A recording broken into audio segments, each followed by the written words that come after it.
Bună ziua și bine ați revenit la Ora Arbitrajului.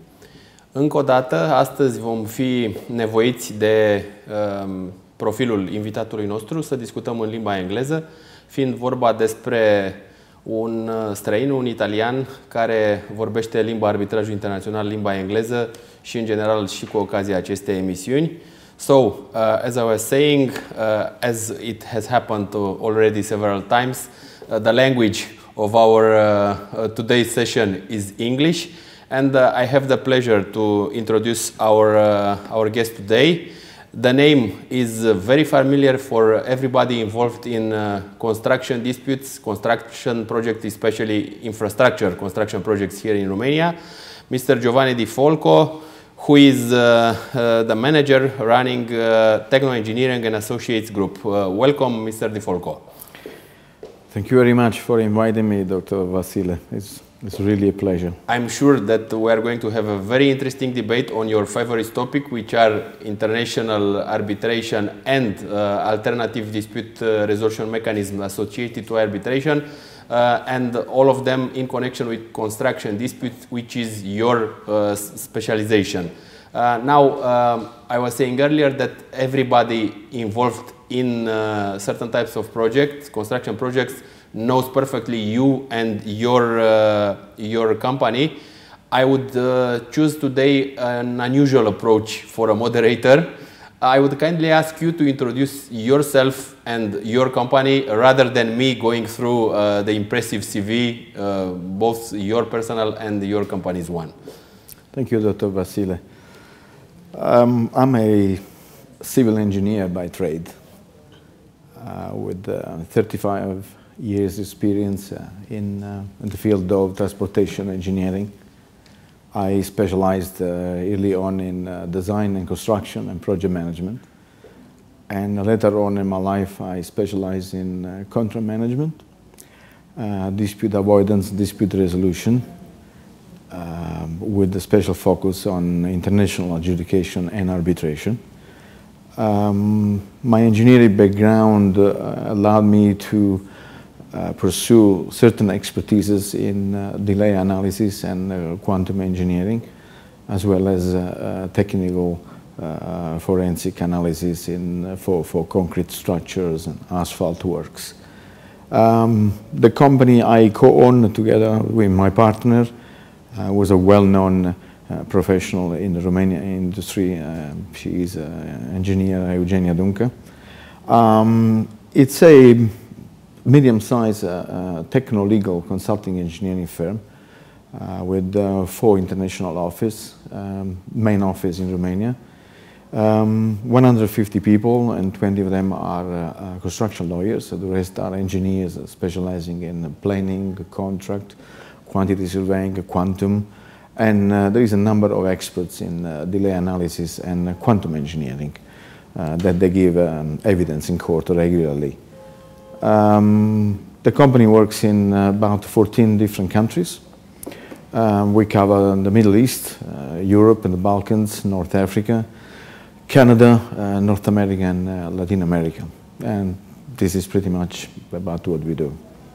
Okay, isn't it a little bit unusual for such a company to have its main headquarters in Romania, even if you are a truly international company? What's the explanation for an Italian setting up the main headquarters of an international company in Romania? Well, the choice of Romania was not one that just came by pure chance. My partner and I, we looked at various venues, and we did obviously our homework, and we did research of South Europe, East Europe, on countries that would have offered best place to start a consulting engineering firm specialized like ours. And Romania came up top together with Poland, and we chose Romania. The reason was a very large pool of graduate engineers or lawyers, the use of the English language in contracts, the use of FIDIC conditions of contract, the use of dispute boards, the use of international arbitration, ICC arbitration, And then at the time that we established 15 years ago, the construction market in Romania was very interesting. Most probably one of the most interesting in Europe at that time. All these together gave us the confidence that we could invest in Romania as a first starting point for our consulting firm. Mm. And about the profile of techno engineering and associates, actually what you do is to provide integrated services to construction companies or employers, beneficiaries of construction in construction contracts. Is this sort of mixed profile, technical plus legal, unique? Is something that you felt necessary to implement, or it is a concept that you can find in other jurisdictions also?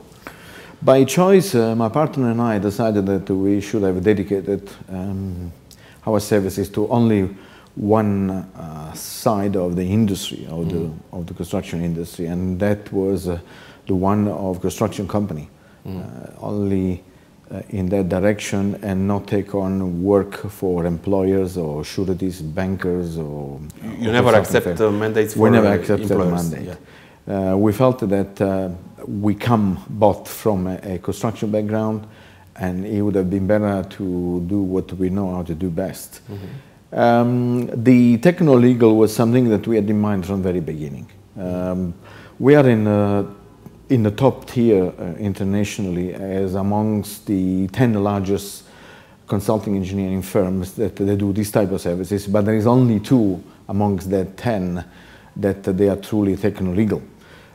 We felt that engineering without the respect and the understanding of the law cannot work, especially in an environment where we provide integrated contract management and claims resolution assistance.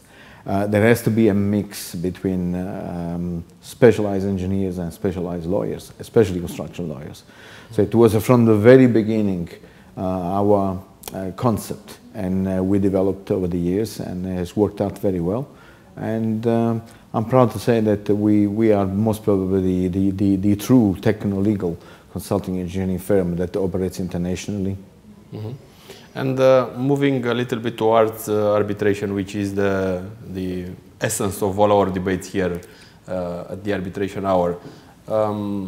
For such an impressive portfolio of projects and clients such as yours, how many arbitration proceedings have you been involved in, let's say, in the last 10 years or 15 years, if you have a counter for all these projects?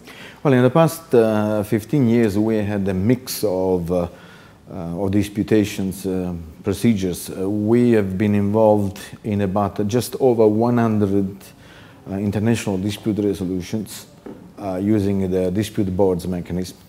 Yeah. About 20 domestic court cases, and just over 30 international arbitration using the International Chamber of Commerce in Paris, rules and the court. So I would say that this is the type of result for an average to big law firm specialized in dispute resolution for the period that you have described. More than impressive. Thank you. If I have to look backwards, I cannot understand how we managed to do all this. But you did. Now, another, let's say, technical question. As you have mentioned a little bit earlier, you have been involved both in international arbitration proceedings, in dispute resolution cases of construction contracts before Romanian courts, and probably you have also been involved in local arbitration cases, international or domestic, it doesn't matter. Is there, from your perspective, a difference? How do you see these 3 alternative ways providing dispute resolution solution for the needs of the parties involved in this type of contracts? Well, I would look at a starting point, the dispute resolution and dispute avoidance using dispute boards, or DAB as they're normally known through the FIDIC conditions of contract. We find from an engineering point of view that dispute boards are very effective worldwide. And I am a member of the Dispute Resolution Board Foundation and of the Dispute Board Federation. And we maintain, obviously, an international registers of dispute boards worldwide. And we find that they are very effective in dispute avoidance and in reducing the number of disputes that they do go to arbitration or to court. Mm-hmm. And if they do go to arbitration or the court, the decisions given by these dispute boards are taken into high considerations by arbiter tribunal and court judges. And most of the cases, the results of an arbitration or a court proceeding is pretty much like the decision given by dispute boards. I have mixed feelings about court and arbitration. I find that arbitration has developed, especially over the past 15 years, into something that is dynamic, modern. It is well arranged by the International Chamber of Commerce in Paris. The service they provide, it's outstanding. Is the only chamber that provides a quality assurance over the awards. Courts in Romania, they've been amazingly good, I must say. I come from a culture of courts in Italy and other countries, which they are all overwhelmed with a number of cases. And the period to arrive to a final resolution is extremely long. I have found surprisingly that Romania is very dynamic. The courts work very well, especially commercial courts. They have a very experienced judges, especially at Court of Appeal and Court of Cassation. And they handle construction cases which are normally very complex reasonably well. There are obviously some downsides to this. The number of experts that they are on the list of Ministry of Justice in Romania, they do not have the type of expertise that the international experts they have, especially in forensic delay analysis and quantum. So overall, I find all three methods of dispute resolutions valid, with arbitration being the most effective one, although it may sometimes turn into quite a long procedure and has a considerable cost compared to the dispute resolution using dispute boards, which is a fraction of that. Mm-hmm. So I'm trying to reach some conclusions. If you are the one to choose between dispute resolution before state courts and arbitration, it is always going to be arbitration for construction contracts. Is it correct? Certainly that. Okay. I would always advise to use arbitration. I'm glad to hear, because this is also my view, without any question mark. And irrespective of the fact that indeed Romanian courts do function properly, but not to the extent that arbitration can offer in terms of advantages for the parties. And the second question is, you have correctly described how important dispute adjudication boards and adjudication in general is for construction industry abroad, starting from UK and almost everywhere else. Do you agree with me that there is a huge difference, or at least an important difference, between the outcome of adjudication and the cases when adjudication really represents the last resort, the last stop for the parties in UK and generally in the Western European countries, as opposed to Romania? Well, indeed, the major difference between the UK adjudication and adjudication generally under FIDIC conditions of contract is that the UK one is a statutory adjudication, so the decisions are enforceable, immediately enforceable by the courts. And if you're looking at the statistics over the past 15 years, Basically, arbitration and court in UK is reduced by half because of the efficiency of the efficiency of adjudication in UK. It's a very effective way of dispute resolutions, and a contractor can get his money straight away because the decision is enforceable immediately. Unfortunately, dispute resolution through FIDI conditions of contract internationally as an impediment to the fact that the decisions are not res judicata. So for enforcement they need to go through arbitration or the court. Although I've been involved with a colleague of mine from UK, his name is Mark Tigeman, in enforcing some of the first DB decisions which had received a notice of dissatisfaction. Therefore they were just binding but not finally binding. And we created kind of a precedent, international jurisprudence back in 2010, and then many others followed. It is, I believe, something that needs to be resolved at the EU level or at banking institution levels to push countries like Romania and many other countries that use dispute boards and use international funds to pass legislation that makes them basically immediately binding, so that a dispute between parties can be resolved, especially regarding payment for work done, without going through years and years of arbitration or litigation. For instance, if a DAB decision could be enforceable and is related to payments for work done, that will resolve a cash flow on a construction contract and will make the project successful. Until that is done, this is one of the downsides of using dispute boards and adjudication, unfortunately. I'm trying to reach to the real cause or the cause of inefficiency as a final outcome for the adjudication here in Romania. And I dare to say that it is a matter of mentality of the parties involved in construction contracts. Not only state companies, I have seen it also for private companies. First of all, they look at the adjudication not like a potential response for the problem as a final answer. This is it. I owe you that much, or the amount is that, or I don't owe you anything, but like an intermediary step.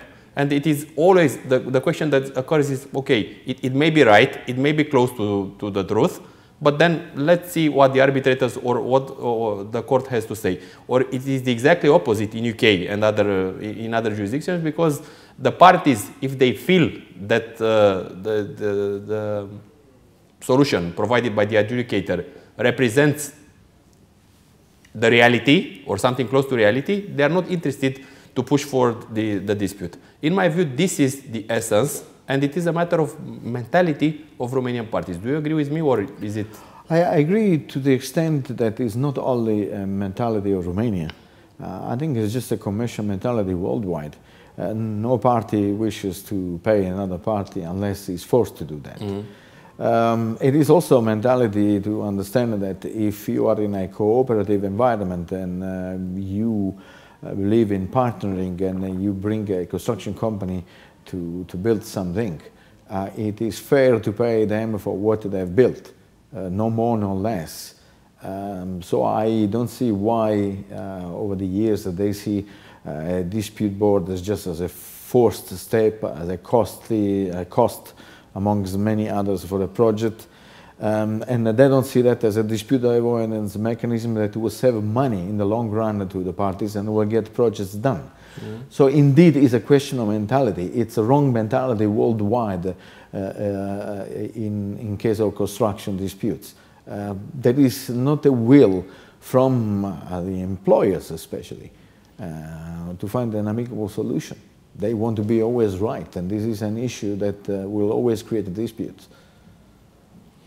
Yeah, sticking around the same topic, Romania has recently enacted, I refer to the government decision 1 per 2018, the new contractual conditions for European funds contracts, construction contracts, infrastructure contracts, and how should I say, there are 2 or 3 very important ideas. First of all, adjudication has been completely cancelled in this new set of rules. On one hand, on the other hand, the FIDIC model is, and on the other hand, it is not in force. I have heard a nice metaphor, the FIDIC sui generis or the FIDIC Romanian approach. So it is a FIDIC, but it is not a FIDIC, an adjustment to the Romanian reality. And the third, I would say, important formula in there is that the jurisdiction will be with the Romanian Arbitration Court, International Arbitration Court attached to the Romanian Chamber of Commerce, which means international local arbitration and not ICC, as it has been many times in the past. What's your view on all these 3 ideas? And if you believe that there are others equally important, please feel free to touch them. I have followed this quasi-saga over the years. Yeah. I was very proud to operate in the Romanian market because it was the only country in the world that had adopted the FIDIC conditions of contract as their own national conditions of contract. So it was a bold and courageous step towards the proper contract management and project management, because at the end of the day, the conditions of contract of FIDIC are project management tools, and they are tested internationally. They are written by engineers for engineers, and they are made for international construction.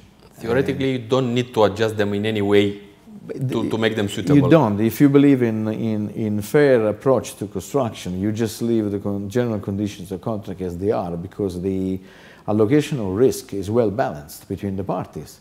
The parties that are responsible for certain risk are best placed to be in their position because they've been written in these conditions of contract by specialists in construction practitioners. What is amazing is that if you look at the new conditions of contract, they're not that much different from the FIDIC condition of contract. However, the downside is that they have removed dispute boards, which is the most important part of a FIDIC contract, because dispute boards are there for dispute avoidance. They reduce disputes, they give opinion, which they are followed, and they really reduce the number of disputes that they go to arbitration. Now, without that method of dispute resolution, matters will have to go to arbitrations during construction, and the number of arbitration will be increased, cost to the parties will be increased, and that is not in the spirit of collaboration between contractors and employers. So all in all, I cannot say that the new conditions of contract are unbalanced or are bad. They are bespoke conditions of contract. They can work. They're quite balanced, but they missed the point that dispute avoidance should have been maintained by the use of dispute boards. Perhaps maintaining adjudication and adjust the standard adjudication model offered by FIDIC to Romanian realities would have been a more suitable formula also. Because in my view, I'm not aware, and I haven't participated in any way to the discussions and the long debates that led to this formula. But in my view, it is obvious that the Romanian state, who enacted the regulation, believed that the reality and the experience, we have more than 15 years experience with FIDIC contracts, pushed them to adjust slightly in some parts. And as you say, in broad lines, in essence, they remain a FIDIC contract. But give up, abandon completely adjudication, probably because the feedback that they got from the contracts, from the case law, the practice is that adjudication was not efficient, or it was not the solution, the formula as efficient in other jurisdictions. And probably this is how they reach this conclusion. I cannot provide another interpretation to the formula that we have now as a law for the future projects ongoing. I think that there was an issue of, obviously, of royalty. I mean, for using FIDI conditions of contract, the International Federation of Consulting Engineers requires certain agreements with each country that uses them, and they have to be paid some royalties. I don't think that that is an exceptional cost in a construction budget of a country as large as Romania, or even a smaller country. So I cannot see that a matter of cost. So by doing what they have done, I don't think they have saved any money to the government and to the taxpayers. Moving to the fact that there is a perception that adjudication did not work. Well, out of the most probably 150 adjudication in this country, we did 100, and I acted as counsel on all of them. And the various public authorities here, the various employees, they never won one. They lost all of them because obviously they were in the wrong. Now they couldn't face that. But they're going to be the same thing in domestic arbitration, unless someone is ill-advised that think because it's local, they may have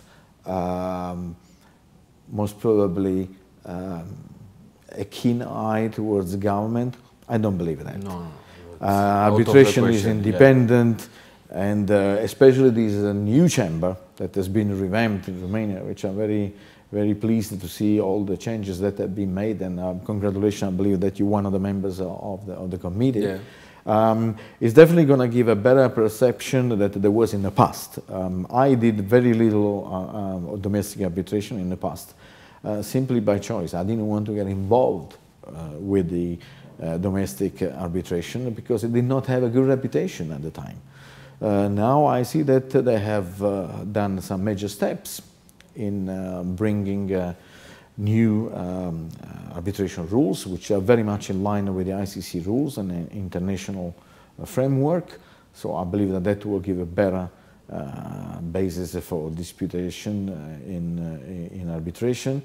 And I've seen that there is a major overhaul about who the arbitrators are going to be, and to be more selective and bring to the table a pool of young, modern arbitrators, highly qualified, such as yourself, which I think that it will be successful. And together with the initiatives like Romanian Society of Construction Law, and the work of FIDIC that still does through a dear friend of mine, Georgiana Tecuci, which is impressive. I think that local arbitration will earn over time the respect that it deserves. But there is still the issue that some or most of the disputes that could have been resolved by a dispute board now will go to arbitration. Yeah, and indeed this is not at all a perfect solution, because I can imagine a long-term contract for a highway, 5-6 years plus extension of times. It can lead to 2 or 3 parallel arbitration proceedings during the unfolding the execution of the contract. And it is very difficult to continue to perform the contract while being involved in 2 or 3 ongoing cases. And this is going to happen, unfortunately. This is the unfortunate downside. Yeah. Because, you know, that the spirit of cooperation that there should be between the engineer supervising the work, the contractor and the employer and its representatives is going to be lost into the legal matters that will obviously arise during disputation. It's an unfortunate move that the Romanian government has made. Time will tell.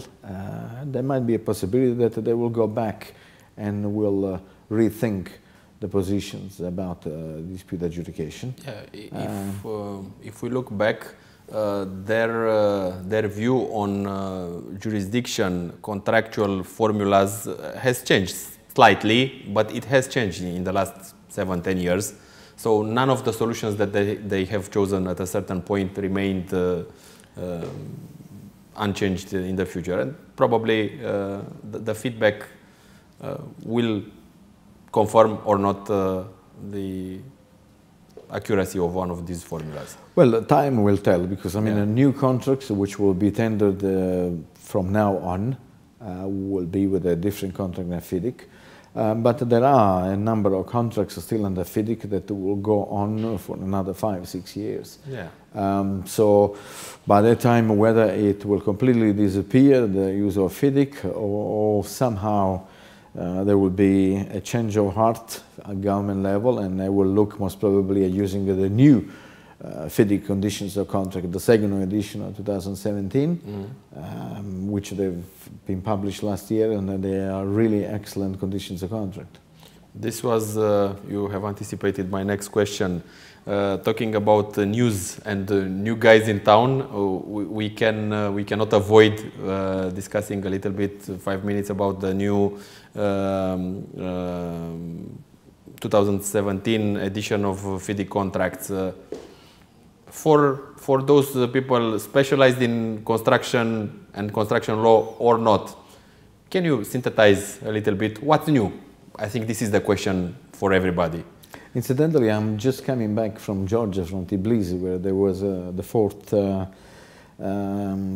regional conference of FIDIC and the Association of Consulting Engineering of Georgia. I have been always a fair critique of FIDIC over the years, and starting from the 1990-87, the 4th edition of the Red Book, going to the 1999 first edition, I've always found that there were some loose ends in these conditions of contract. What I have surprisingly found by reviewing the second edition and that was published in 2017 is that they managed in a very elegant way to close those loose ends.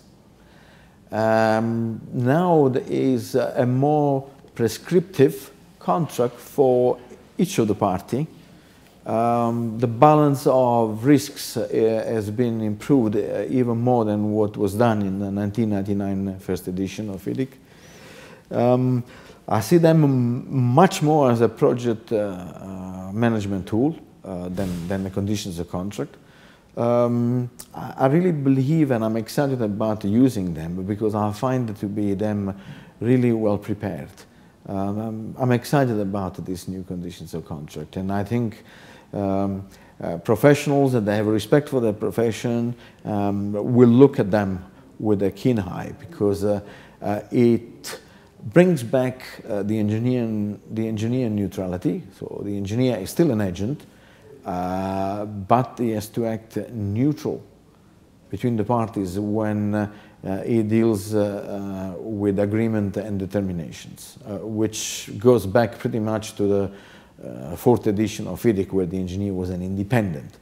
I don't think FIDIC believed that the use of a word neutral means independent.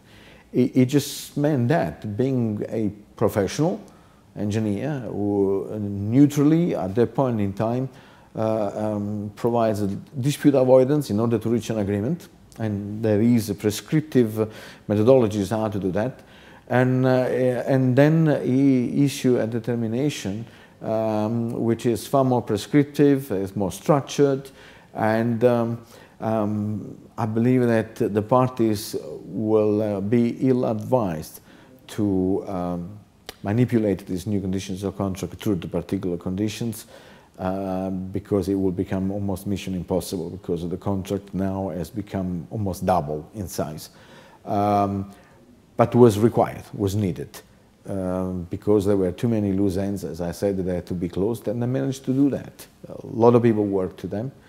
It went through the normal peers review and friendly reviews and committee reviews, and I believe that it's a way to go in construction from now on, using those conditions of contract issued in 2017 by FIDIC. So I understand that in a very pragmatic and oriented towards result, FIDIC has managed to clarify almost all, hopefully, the famous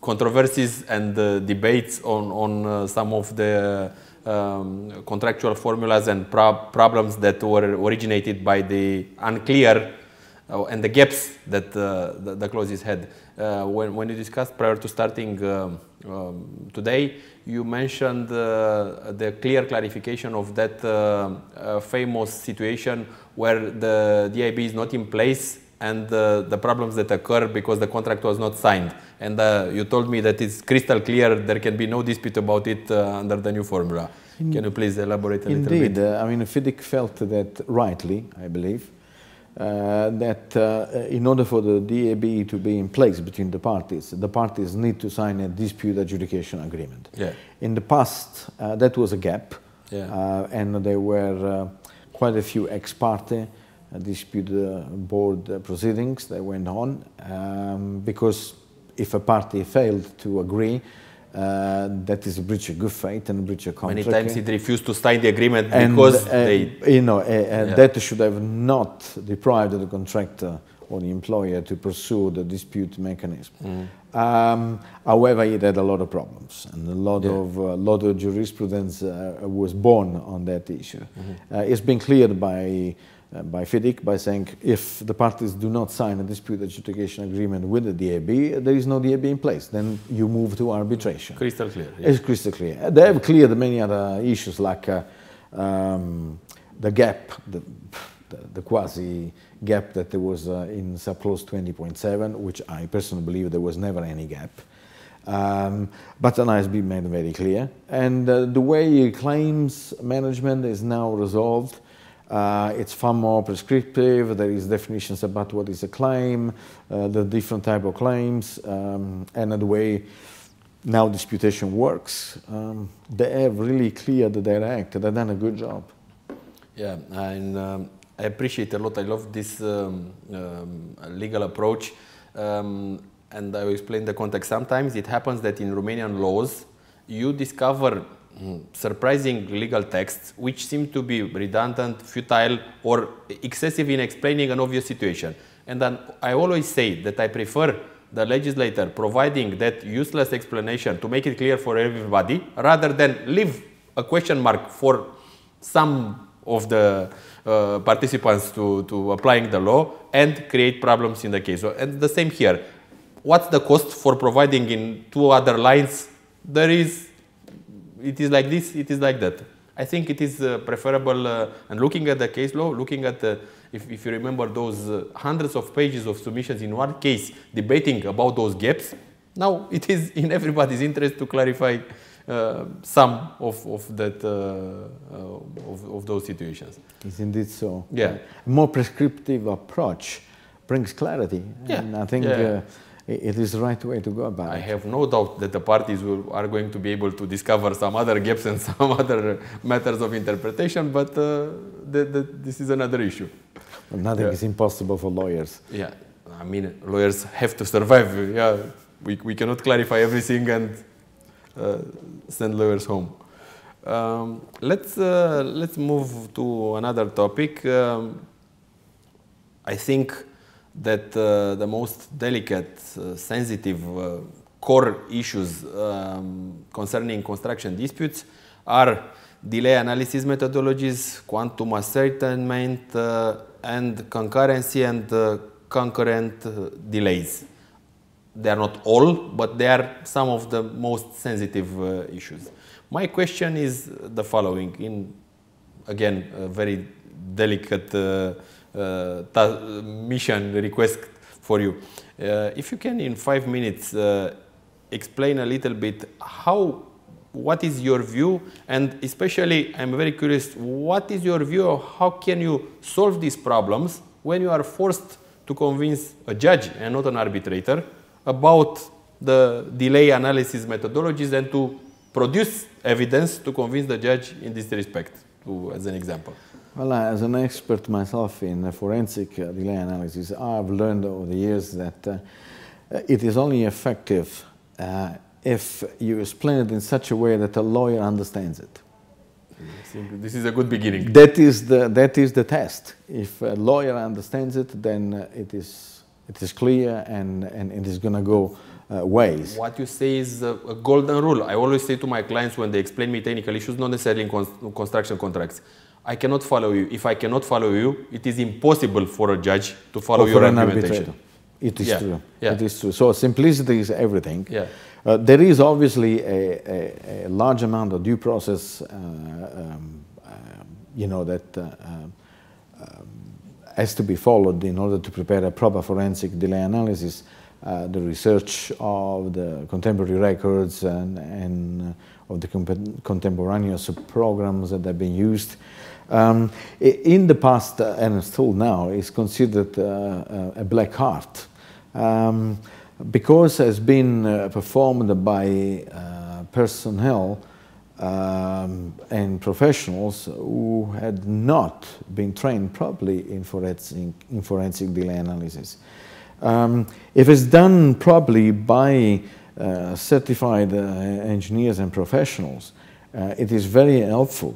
And if it's explained in simple terms, it is very effective and credible at dispute adjudication tribunal or arbitral tribunal level or at the judge level. There is, however, a shortage of very good forensic delay analysts worldwide. Even if there are those that they believe to be forensic delay analysts, they are not, in my view. And I see it more and more in arbitrations when I cross-examine so-called expert in delay analysis who unfortunately are not, and they fail miserably on the stand. What is required, I think, is just a clean-up of people's acts. More education towards what is right and what is wrong. And I believe that two organizations have done a brilliant job. The Society of Construction Law, with the latest second edition of the protocol, they brought much clearance regarding forensic delay analysis. And American Association of Cost Engineers has also done greatly with the various publications. And that there is more and more on the market that helps to appreciate what is a forensic profession, a forensic analysis, like any other forensic analysis. It is very important also to look at the common law and civil law approach. I believe that civil law approach has a more pragmatic approach to concurrency, concurrent delay.